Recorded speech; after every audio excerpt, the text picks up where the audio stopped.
यहाँ पर हम एक एक्टिविटी ले रहे हैं। यहाँ पर उसे दाए हैं दुअम जमात के। इंग्लिश के अल्फाज ज़बानी स्पेलिंग बोलेंगे यहाँ पर। तो बॉल की स्पेलिंग बोलिए। स्टार की स्पेलिंग बोलिए। पेन की स्पेलिंग बोलिए। लॉयन की स्पेलिंग बोलिए। बस की स्पेलिंग बोलिए। ट्री की स्पेलिंग बोलिए। फिश की स्पेलिंग बोलिए। सन की स्पेलिंग बोलिए। बर्ड की स्पेलिंग बोलिए। कप की स्पेलिंग बोलिए।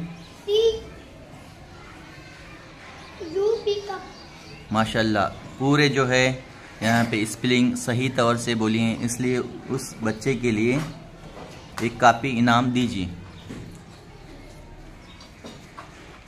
जोरदार तालियां बजाइए।